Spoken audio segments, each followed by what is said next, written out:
नमस्कार। इस वक्त की बड़ी अपडेट। जी हां, देश के सभी केंद्रीय कर्मचारियों को ले आए हैं डीए बढ़ोतरी को लेकर बड़ी अपडेट। जी हां, देश के सभी केंद्रीय कर्मचारियों के मन में एक डाउट था। जी हां, अलग अलग मीडिया रिपोर्ट्स में खबरें आ रही हैं कि इस बार केंद्रीय कर्मचारियों के डीए में 3% की बढ़ोतरी होगी, लेकिन ये सभी कन्फ्यूज़न में आज आपका क्लियर करने वाला हूँ।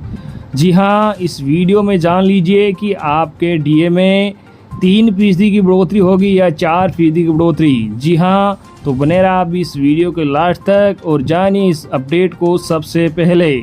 इससे पहले अगर आपने अभी तक भी इस वीडियो पर लाइक नहीं किया हो तो लाइक कर दीजिए और चैनल को भी सब्सक्राइब नहीं किया हो सब्सक्राइब कर लीजिए, ताकि आगे भी आपको केंद्रीय कर्मचारी, राज्य कर्मचारी और पेंशनर से जुड़ी लेटेस्ट बड़ी अपडेट सबसे पहले देखने को मिलती रहे।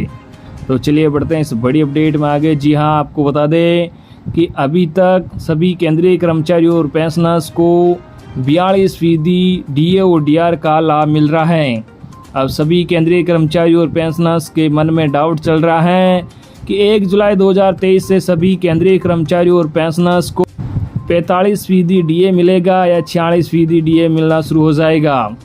जी हाँ, इसी को लेकर मैं आपके सामने आज लेबर डिपार्टमेंट के आंकड़े लेकर आया हूँ। इसके बाद आप सभी के डाउट क्लियर हो जाएंगे। जो मीडिया में डाउट भरी खबरें चल रही हैं उसका भी आप खंडन कर दोगे। जी हाँ, आपको बता दें कि दिसंबर 2022 तक बेस ईयर 2016 के आधार पर कंज्यूमर प्राइस इंडेक्स के आंकड़े 132.3 अंक पर पहुंच गए थे। वही बेस ईयर 2001 के आधार पर बात की जाए तो ये 381 अंक पर पहुंच गए थे। इस प्रकार आपका डीए 42% हो गया था। अब इसके बाद जनवरी से जून 6 महीनों के आंकड़ों के आधार पर जुलाई का डीए निर्धारित किया जाता है। तो आपको बता दें कि जनवरी 2023 में यह आंकड़ा 132.8 अंक रहा। वही बेस ईयर 2001 के आधार पर 382 अंक पर पहुंच गया था। इसके बाद फरवरी 2023 के आंकड़ों के आधार पर यह 132.7 अंक रहा। वही बेस ईयर 2001 के आधार पर भी ये 382 अंक पर रहा।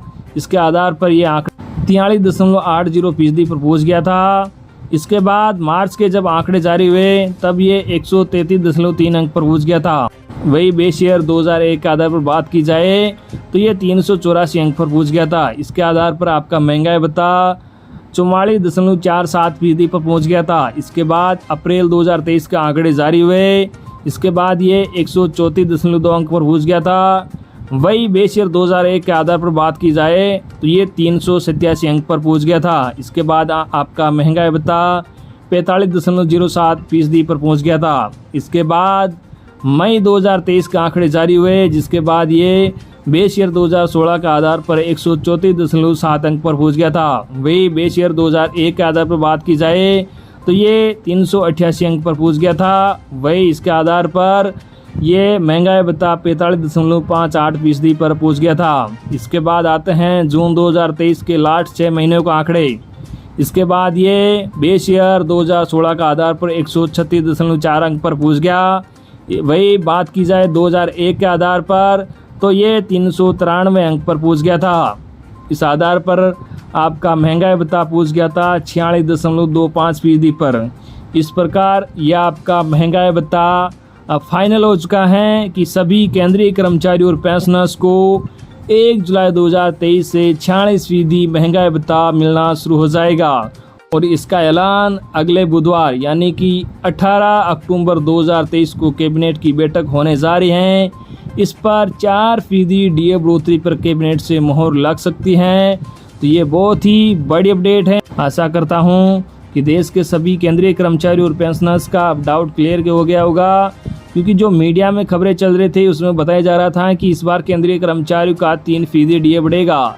लेकिन मैं आपको कह रहा हूं कि केंद्रीय कर्मचारी और पेंशनर्स का इस बार भी 4% डीए बढ़ेगा और इसके बाद आपका महंगाई भत्ता 46% पर पहुंच जाएगा। इसका फ़ायदा आपको 1 जुलाई 2023 से मिलना शुरू हो जाएगा। तो ये थी आज की बड़ी अपडेट जो हमने आप तक पहुँचाई है। आई होप कि आपको ये अपडेट जानकर अच्छा लगा होगा। इस वीडियो पर ज़्यादा से ज़्यादा लाइक और इस वीडियो को ज़्यादा से ज़्यादा आपके मिलने वाले साथियों तक ज़रूर शेयर कर देना, ताकि उन तक भी आज के लेटेस्ट और बड़ी अपडेट पहुँच सके। धन्यवाद।